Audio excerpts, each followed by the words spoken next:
यहाँ पर हम बात कर रहे हैं मॉडिफिकेशन। मॉडिफिकेशन क्या होता है? Speed sensor change over box. Speed sensor change over box है SR1 पैनल के ऊपर speed sensor change over box number 1 तथा SR2 पैनल के ऊपर speed sensor change over box number 2 लगा है। और जब कभी लॉको चलाते समय लॉको की स्पीड 1 kmph के ऊपर नहीं बढ़ती है, तब TE देने पर लॉको हैवी जर के साथ मूव होता है एवं फॉल्ट क्रमांक F0107P2 आता है, जो कि किसी ट्रैक्शन मोटर का स्पीड सेंसर खराब है तो उसे समय DDS ओपन करें और निम्नलिखित में से कोई एक मैसेज मिलेगा, जैसे कि ASC10052 error taco generator 1 traction motor 1 के लिए, ASC10053 error taco generator 2 traction motor 2 के लिए, ASC10054 error taco generator 3 traction motor 3 के लिए। फिर ASC2 है 0052 error taco generator 1 traction motor 4 के लिए, ASC20053 error taco generator 2 traction motor 5 के लिए, ASC20054 error taco generator 3 traction motor 6 के लिए है। उपरोक्त में से जो मैसेज मिलता है उससे संबंधित speed sensor change over box पर लगे ट्रैक्शन मोटर के स्विच को ऑपरेट करेंगे। फिर PT है potential transformer fuse. Potential transformer fuse की बात करें, SV1 पैनल में PT फ्यूज 2 एम्पियर का लगा है और इस फ्यूज के मेल्ट होने पर VCB open catenary voltage out of range यानी F0104 P1 का फॉल्ट मैसेज आएगा। BPFA प्रेस करके फॉल्ट एक्नॉलेज करें और PT फ्यूज बदली करें। पेंटो उठाएं, यदि U मीटर में से OHE वोल्टेज दिखाता है तो DJ क्लोज करें।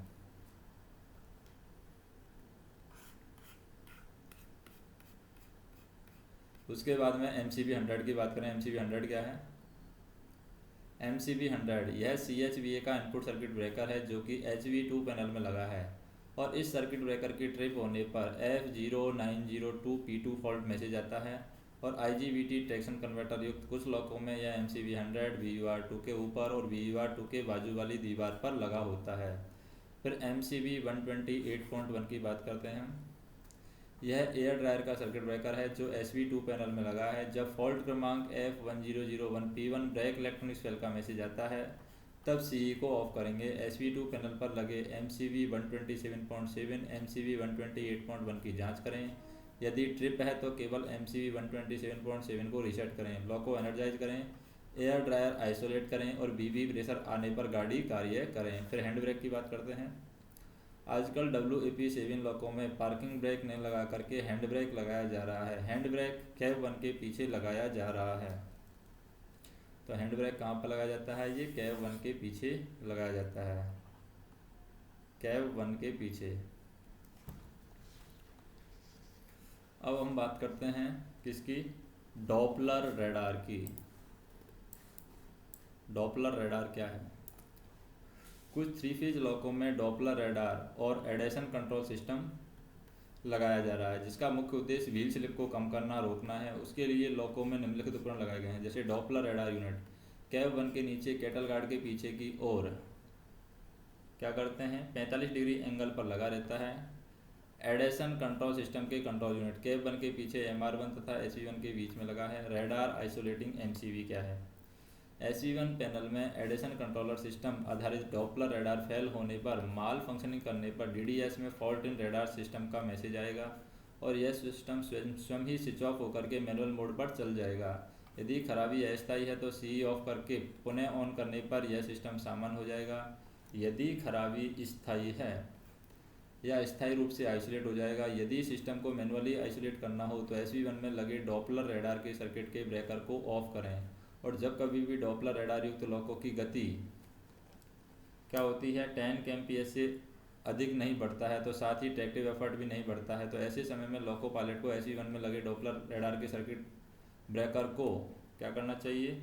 ऑफ कर देना चाहिए, ताकि लॉको सामान्य हो जाएगा। यह सिस्टम से अधिक गति होने पर रीजनरेटिव ब्रेकिंग के समय अकार्यरत रहता है। इस लॉकों में DDS पर radar control disable faulty SS02, radar control disable faulty SS03 आएगा। फॉल्ट आते हैं तो इसे नज़रअंदाज करना है, लेकिन कभी स्पीड 10 kmph से अधिक नहीं बढ़ता है तो इसका सर्किट ब्रेकर हमें ऑफ करना है। तो इस रेडार हम कैसे लगाएंगे, यहाँ पर हम लगाते हैं addition control system controller unit है, ये ड्रॉपर रेडार है। अब बात करते हैं हम किसकी, VCU रीसेट स्विच की। VCU रीसेट स्विच, तो यहाँ पर ये जो लगाया गया है ये रेडार हाउसिंग है। यहाँ पर एंगल चेंजिंग होल लगाए गए हैं एंगल चेंज के लिए करने के लिए, और ये यहाँ पर माउंटिंग प्लेट है। रेडार टू कंट्रोलर कनेक्शन यहाँ पर लगाए गए हैं, रेडार टू कंट्रोलर कनेक्शन। यहाँ पर हम देखें फिलामेंट होल हैं और एक्सटर्नल FAR है। अब है VCU रीसेट स्विच। VCU होता है vehicle control unit.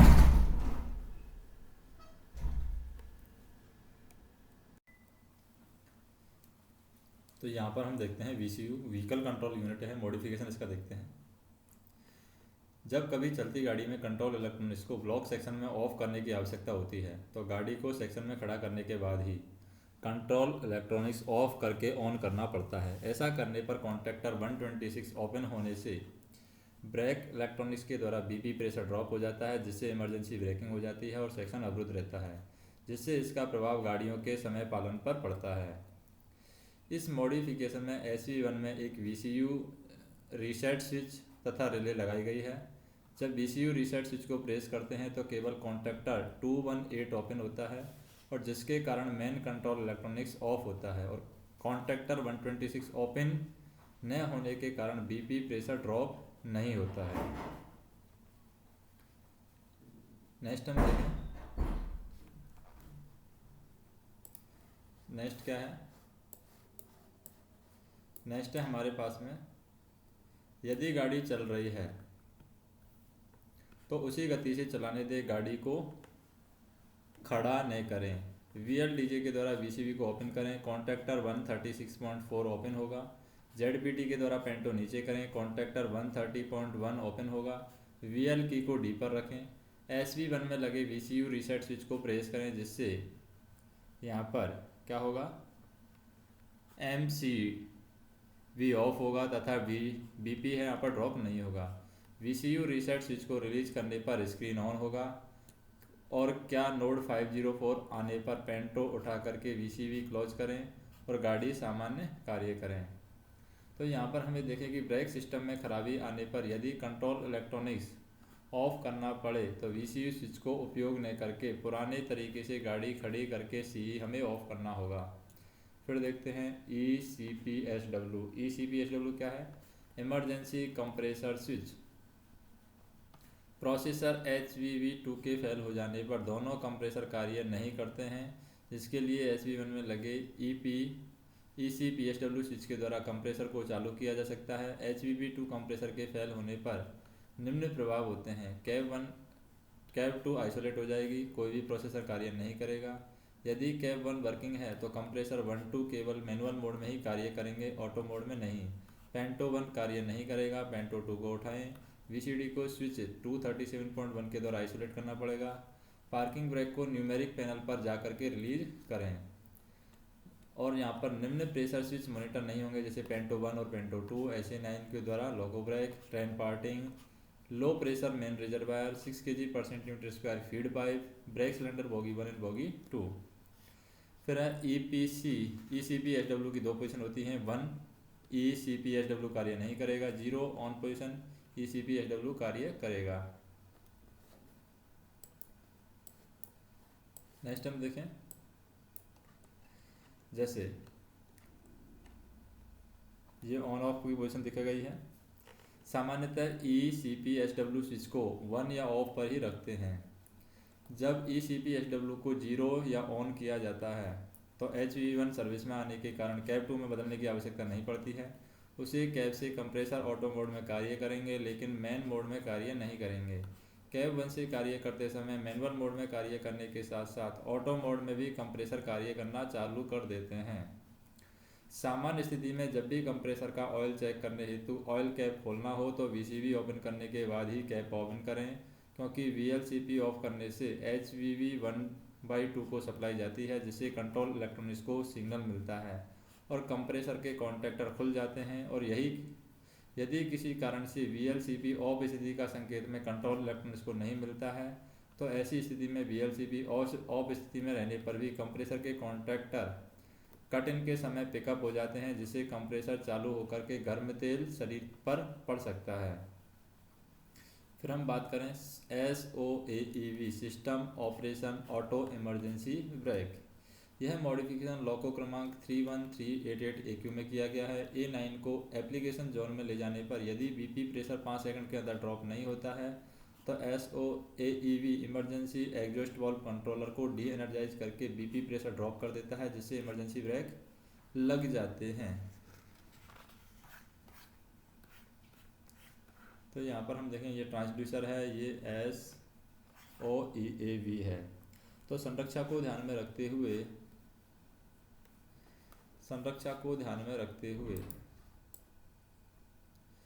SOAEB system लॉको क्रमांक 31388 AQ E70 ब्रेक सिस्टम लगाया गया है। जब A9 को एप्लीकेशन जोन में लाया जाता है तो BP प्रेशर ड्रॉप होकर के ट्रेन में ब्रेक लगाते हैं, लेकिन जब कभी A9 से BP ड्रॉप नहीं हो रहा है तो 5 सेकंड के अंदर अपने आप IPMB के द्वारा इमरजेंसी ब्रेक लगा देता है और गाड़ी कंट्रोल होकर के रुक जाती है। जब A9 को एप्लीकेशन जोन से बाहर रन पर रखते हैं तो इमरजेंसी ब्रेक रिलीज हो जाते हैं। SOAEB बॉक्स न्यूमेटिक पैनल के ऊपर लगाया गया है। इस पर एक सेलेक्टर स्विच लगा है जो कि हॉरिजॉन्टल स्थिति में होने पर SOAEB स्विच सिस्टम सर्विस में तथा वर्टिकल स्थिति में बाईपास हो जाता है। इस पर 2 LED लगी हैं, green LED SOAEB system healthy तथा रेड LED SOAEB सिस्टम में खराब होने पर जलती है। इस समय सिलेक्टर स्विच के द्वारा SOAEB सिस्टम को बाईपास किया जा सकता है और न्यूमेटिक पैनल पर एक नया ट्रांसड्यूसर E70 कॉक के पास लगाया गया है। जब कभी A9 को एप्लीकेशन इनिशियल फुल सर्विस पर रखने पर इमरजेंसी ब्रेक लगते हैं तो SOAEB सिस्टम को ख़राब मान करके आइसोलेट करें। SOAEB स्विच को ट्रेलिंग और ब्रेकिंग में आइसोलेट पोजीशन पर रखें। तो LED इंडिकेटर है, यहाँ पर L6 रेड LED है, emergency brake applied by SOAED। L5 green LED है, तो ये SOAED नॉर्मल हो जाएगा। सेलेक्टर स्विच की बात करें तो ये वर्टिकल है, SOAEB सिस्टम बाईपास हो जाएगा यहाँ पर, और हॉरिजॉन्टल और नॉर्मल में ये स्थिति रहेगी। नेक्स्ट हम देखें, जैसे डिस्टरबेंस इन प्रोसेसर, ये है HVV1 डिस्टरबेंस इन प्रोसेसर। लॉको जिनमें VCU रेजिडेंसी फीचर दिया हुआ है, जैसे कि SS13 F1301P1, ये लॉको में है। कैब 1 के अंदर disturbance in the processor HVV1 cab 1 will not be isolated drive from cab 1, और BPFA प्रकाशित होगा, और LSFI ये क्या होगा, फिल्टर करेगा। कैब 1 आइसोलेट नहीं होगा और कैब 1 या कैब 2 से सामान्य गाड़ी कार्य कर सकते हैं। लोको पायलट के द्वारा की जाने वाली कार्यवाही थ्रॉटल 0 पर करें, BPFA दबा करके फॉल्ट एक्नॉलेज करें। लोको में ये कार्य नहीं होंगे। HV1 में लगे सभी MCV केवल 47.1/1 को छोड़ करके मॉनिटर नहीं होंगे। अर्थ फॉल्ट रिले 415/110 मॉनिटर नहीं होंगे। फ्यूज 415/110 मॉनिटर नहीं होंगे। फिर हम देखते हैं डिस्टरबेंस इन प्रोसेसर RVU2 TCN और VHEL में एक IGBT के लिए हम देखें, जैसे SS13 है 1F1301FP1 है। लॉको में कैब 1 के अंदर disturbance in processor RVU2 driving from cab 1 still possible press BPFA 1F1302P1 BPFA प्रकाशित होगा और LSFI क्लिकर करेगा, यानी फ्लिकर करेगा। कैब 1 सामान्य गाड़ी कार्य कर सकते हैं। लोको पायलट के द्वारा की जाने वाली कार्यवाही, CE को एक बार ऑफ और ऑन करें, पेंटोरेज करें, BCB क्लोज करें, ट्रैक्शन चालू करें। यदि फॉल्ट बना रहता है तो BPFA दबा करके फॉल्ट एक्नॉलेज करें और किसी भी कैब से सामान्य गाड़ी चलाएं। नेक्स्ट हम देखें डिस्टरबेंस इन प्रोसेसर स्टेप 1 लॉको जिसमें BCU रेजिडेंसी फीचर दिया हुआ है। तो लॉको दिया जाएगा cab number disturbance processor ST1 cab 1 will not be isolated drive from cab 1। तो इंडिकेशन क्या होगा, BPFA प्रकाशित होगा और LSFI फ्लिकर करेगा। तो प्रभाव क्या होगा, कैब 1 आइसोलेट नहीं होगा। कैब 1 या कैब 2 से सामान्य गाड़ी कार्य कर सकते हैं। लोको पायलट के द्वारा की जाने वाली कार्यवाही क्या है? थ्रोटल 0 पर करें, BPFA दबा करके फॉल्ट एक्नॉलेज करें, गाड़ी चलाएं। यदि बोगी आइसोलेशन की आवश्यकता है तो बोगी 1 को MCV 127.1/1, बोगी 2 को MCV 127.1/2 द्वारा आइसोलेट करें। यदि CE ऑफ करने की आवश्यकता है तो BL को ऑफ पर रख करके MCV 112.1 को ऑफ करें। लोको में यह कार्य नहीं होंगे। एयर ड्रायर कार्य नहीं करेगा, होटल लोड कार्य नहीं करेगा, ऑटो सेंडिंग नहीं होगा। फिर बात करते हैं disturbance in processor RVU1, TCN और VHEL मेक IGBT के लिए हम देखें। जैसे लोको है, disturbance in processor RVU1 driving from cab 1 still possible press BPFA। BPFA प्रकाशित होगा और LSFI ये फ्लिकर करेगा। प्रभाव क्या है इसका? कैब 1 सामान्य गाड़ी कार्य कर सकते हैं।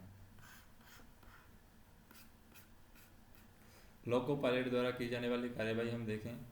CE को एक बार ऑफ और ऑन करें, पेंटो रेज करें, VCV क्लोज करें, ट्रैक्शन चालू करें। यदि फॉल्ट बना रहता है तो BPFA दबा करके फॉल्ट एक्नॉलेज करें और किसी भी कैब से सामान्य गाड़ी चलाएं। लोको में यह कार्य नहीं होंगे। कैब 1 के TE और VE मीटर रीडिंग नहीं बताएंगे। लोको कैब 1 से फेल्यूर मोड में चलेगा। कैब 2 से सामान्य कार्य किया जा सकता है। फिर हम देखें डिस्टर्बेंस इन प्रोसेसर HVB2 लोको जिसमें VCU रिडंडेंसी फीचर दिया हुआ है। तो यहाँ पर बात करें disturbance in processor HVB2 cab 2 will not be isolated drive from cab 2। तो BPFA प्रकाशित होगा और LSFI फ्लिकर करेगा। कैब 2 आइसोलेट नहीं होगा। कैब 1 और कैब 2 से सामान्य गाड़ी कार्य कर सकते हैं। लोको पायलट के द्वारा की जाने वाली कार्यवाही थ्रोटल 0 पर करें, BPFA दबा करके फॉल्ट एक्नॉलेज करें। VCD को SE1 में लगे स्विच 237.1 द्वारा आइसोलेट करें। यदि कैब 2 से कार्य कर रहे हैं तो PSS स्विच को 2 पर रखें क्योंकि पेंटो 1 नहीं उठेगा। ऑटो फ्लैशर कार्य नहीं करेगा, अतः आवश्यकता पड़ने पर BPFL के द्वारा फ्लैशर लाइट जलाएं। रीजनरेटिव ब्रेक कार्य नहीं करेगा। SA9 प्रेशर स्विच मॉनिटर नहीं होगा। पेन 1 और पेन 2 प्रेशर स्विच मॉनिटर नहीं होगा। फिर हम देखें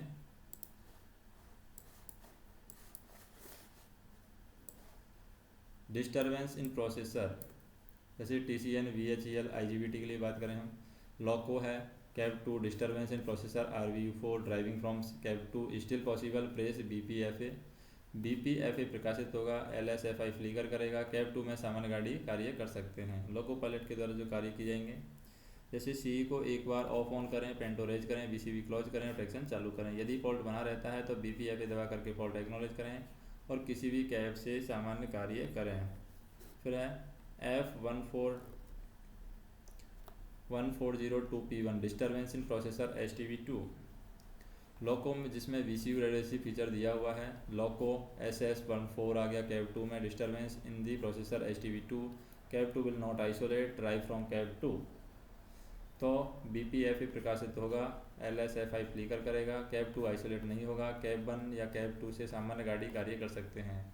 लोको पायलट के द्वारा की जाने वाली कार्यवाही जैसे कि थ्रोटल 0 पर करें, BPFA दबा करके फॉल्ट एक्नॉलेज करें, गाड़ी चलाएं। 105% या 110% ओवर स्पीड होने पर अलार्म उपलब्ध नहीं होगा, अतः SPM पर ध्यान देते हुए सतर्कतापूर्वक गाड़ी कार्य करें। लोको में यह कार्य नहीं होंगे जैसे कि पेंटो 2 नहीं उठेगा, अतः कैब 1 से गाड़ी कार्य करते समय PSS 85 स्विच 1 पर रखें। यदि आवश्यकता है तो बोगी 1 को MCV 127.1/1 द्वारा और बोगी 2 को MCV 127.1/2 के द्वारा आइसोलेट करें। नेक्स्ट हम देखें यदि CE ऑफ करने की आवश्यकता है तो BL को ऑफ रख करके MCV 112.1 को ऑफ करें। WAP 5 लोको में MCV 47.1/2 को छोड़ करके HV2 में लगे अन्य MCV मॉनिटर नहीं होंगे। WAG 9 और WAP 7 लोको में HV2 में लगे MCV मॉनिटर नहीं होंगे। SPM ओवर स्पीड मॉनिटर नहीं होगा। विजिलेंस वार्निंग बजर मॉनिटर नहीं होगा। ऑक्सिलरी अर्थ फॉल्ट मॉनिटर नहीं होगा। फिर हम बात करें TCN VHEL मेक IGBT के लिए। यह है disturbance in processor U3 loco SS14 cab 2 disturbance in processor RVU3 driving from cab 2 still possible press BPFA F14002P1 BPFA प्रकाशित होगा। LSFI फ्लिकर करेगा। कैब 2 से सामान्य गाड़ी कार्य कर सकते हैं। लोको पायलट के द्वारा की जाने वाली कार्य क्या है? कार्यवाही CE को एक बार ऑफ ऑन करें, पेंटो रेज करें, VCV क्लोज करें तथा ट्रैक्शन चालू करें। यदि फॉल्ट बना रहता है तो BPFA दबा करके फॉल्ट एक्नॉलेज करें। किसी भी कैब से सामान्य गाड़ी कार्य करें। लोको में यह कार्य नहीं होंगे। कौन से कार्य नहीं होंगे? कैब 1 के टी और वी मीटर रीडिंग नहीं बताएंगे। लोको कैब 2 से फेल्यूर मोड में चलेगा। रीजनरेटिव ब्रेक उपलब्ध नहीं होगा। कैब 1 से सामान्य कार्य किया जा सकता है। नेक्स्ट हम देखें, श्रंक make high reach air panto. ये है श्रंक make high reach air panto है।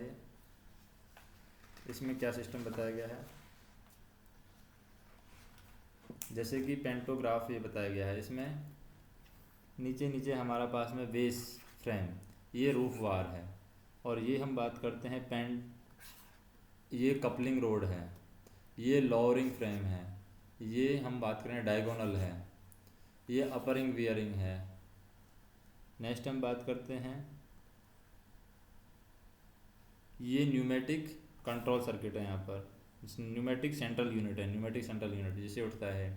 तो इस पेंटोग्राफ में पेंटो स्ट्रिप में एक प्रेशर पाइपलाइन है या प्रेशर पाइपलाइन लगा है, जिसमें लगातार 6 kg/cm² का प्रेशर बना रहता है।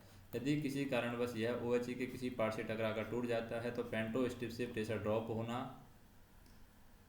शुरू हो जाता है और परिणाम स्वरूप पेंटो अपने आप नीचे आ जाता है और दोबारा से पेंटो क्या करते हैं, दोबारा से पेंटो ऊपर नहीं उठ सकता, क्योंकि इस पेंटोग्राफ में ऑटो ड्रॉपिंग डिवाइस लगा है, जिसका मुख्य कार्य पेंटो स्ट्रिप के क्षतिग्रस्त हो जाने पर पेंटो को नीचे लाना है। तो यहाँ पर कंट्रोल बॉक्स है और पेंटो नीचे आ जाएगा कंट्रोल बॉक्स की हेल्प की मदद से। नेक्स्ट हम बात करते हैं, इस पेंटोग्राफ में ओवर रीच डिटेक्टर ORDV लगा हुआ है। ओवर रीच डिटेक्टर जिसका मुख्य कार्य है पेंटो को अनवायर्ड सेक्शन में जाने से होने वाली क्षति से बचाना है। यदि पेंटो अनवायर्ड सेक्शन में जाता है तब पेंटो 3495 यानी 3495 और 3500 mm तक की ऊंचाई तक जाता है तो ORD ऑपरेट हो जाता है और पेंटो स्वतः नीचे आ जाता है। पेंटो तब तक सामान्य नहीं होता जब तक कि लोको की छत पर लगे ORD ऑपरेट बल्ब को मैनुअली रीसेट नहीं कर दिया जाए। पेंटोग्राफ को न्यूमेटिकली आइसोलेट करने के लिए BEPT बल्ब के पास कट आउट कॉक लगा है। उपरोक्त प्रकार के पेंटोग्राफ WAG7 तथा 3 फेज लोको में लगा है। तो यहाँ पर हमें देखें, सभी लोको पायलट और सहायक लोको पायलट लोको का चार्ज लेते समय पेंटोग्राफ को देखकर पहचान लें। जब कभी पेंटो स्वतः नीचे आने की घटना होती है तो TPC को पेंटो के मेक के बारे में जानकारी देते हुए दूसरे पेंटो को उठाकर तुरंत सेक्शन क्लियर करने का प्रयास करें और आगे TLC के निर्देशों का पालन करें। अब हम बात करेंगे होटल लेड कन्वर्टर की, वो हम नेक्स्ट बात करेंगे।